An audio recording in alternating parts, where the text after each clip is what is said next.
টাই আহোম যুৱ পৰিষদৰ টেঙাখাত আঞ্চলিক সমিতিৰ উদ্যোগত আৰু পূৰ্বাঞ্চল টাই সাহিত্য সভা, আহোম সভা, মেৰাং ৰাই, মুংডুং চুন খাম, ফুৰালুং সংঘৰ আঞ্চলিক সমিতিৰ সহযোগত আৰু সমূহ টেঙাখাতবাসী ৰাইজৰ আতিথ্যত টেঙাখাত কেন্দ্ৰীয় মেডাম মেফিৰ উদযাপনৰ লাইখুটা স্থাপন।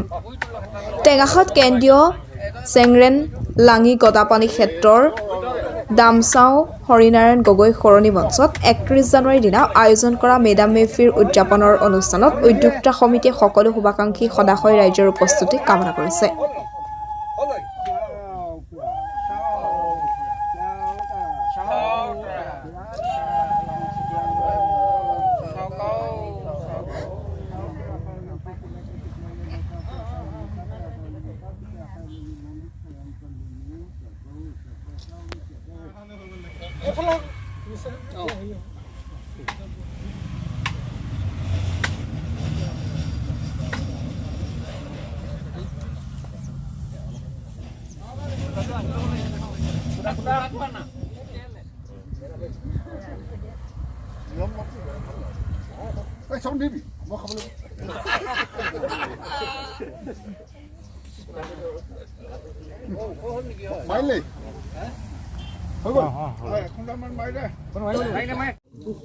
আমাৰ আহোমসকলৰ যি পৰম্পৰাগত যি পূজা অৰ্চনা মেডাম মেফি উপলক্ষে আমি টেঙাখাত অঞ্চলত প্ৰত্যেক বছৰে এনেধৰণৰ সুন্দৰকৈ আমি মেডাম মেফি আয়োজন কৰি আহিছোঁ।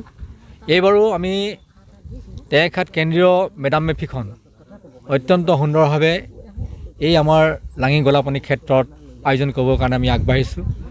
আৰু এইবাৰ বিশেষভাৱে নেতৃত্ব লৈছে টাই আহোম যুৱ পৰিষদ যিটো টাইপাৰ টেঙাখাত আঞ্চলিক সমিতিয়ে বিশেষভাৱে উদ্যোগ লৈছে। লগতে আমাৰ যিমানবিলাক টাই সংগঠন আছে সকলোবিলাক ইয়াত জড়িত হৈ আছে আৰু লগতে টেঙাখাত অঞ্চলৰ সকলো ৰাইজ আমাৰ জ্ঞাতিবৰ্গ ইয়াত জড়িত হৈ আছে। আৰু আমি এইবাৰ উদযাপনত আমাকে সভাপতি হিচাপে নিয়োগ কৰিছে আৰু লগতে আমাৰ প্ৰিন্স তেখেত সম্পাদক হিচাপে আছে। গতিকে আমি এই কাৰ্যসূচীটো আমি সুন্দৰকৈ সমাপন কৰিবৰ কাৰণে ইচ্ছা প্ৰকাশ কৰিছোঁ, আগ্ৰহ কৰিছোঁ। আজি ইয়াৰ লাইখুটা ইতিমধ্যে লাইখুটা স্থাপন হৈ গৈছে। গতিকে মই সমূহ ৰাইজক আহ্বান জনাব বিচাৰিছোঁ যিহেতু এই কাৰ্যসূচী আহোমসকলৰ এটা অত্যন্ত পৰম্পৰাগত অত্যন্ত আধ্যাত্মিক এটা অনুষ্ঠান। এই অনুষ্ঠানটো সফল কৰি তোলাৰ ক্ষেত্ৰত সকলো জ্ঞাতিবৰ্গৰ সহযোগিতা লাগিব, সমূহ অসমীয়া ৰাইজৰ সহযোগিতা লাগিব। গতিকে অহা 31 তাৰিখৰ দিনটোত সকলোৱে উপস্থিত হৈ আমাক সহযোগিতা আগবঢ়াই তাৰ কামনা কৰিছোঁ। লগতে এই কাৰ্যসূচী যাতে সুন্দৰভাৱে হওক, সফল হৈ উঠক তাৰ কাৰণে ভগৱানৰ ওচৰত আমি সেৱা জনাইছোঁ। আৰু আজি উপস্থিত হোৱাৰ কাৰণে সকলো সাংবাদিককৰ্মী বন্ধুকো মই ফালৰ পৰা ধন্যবাদ জ্ঞাপন কৰিছোঁ।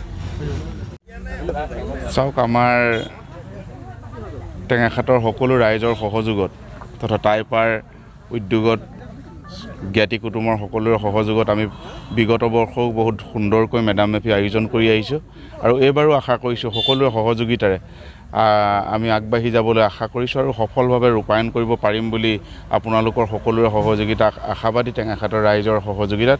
আৰু তাৰ কাৰণে যি আজি লাইখুটা স্থাপন হৈছে, এই লাইখুটা এই স্তম্ভ আমি স্থাপন কৰি ইয়াৰ পাছত আমি যি অহা 31 তাৰিখে দিনাখন সকলোৰে সহযোগিতা আৰু উপস্থিতিয়ে আমাক এই অনুষ্ঠানটো সৰ্বাংগ সুন্দৰ কৰিব বুলি আশা কৰি সকলোকে আমি আন্তৰিক নিমন্ত্ৰণ আৰু শুভেচ্ছা জ্ঞাপন কৰিছোঁ। ধন্যবাদ।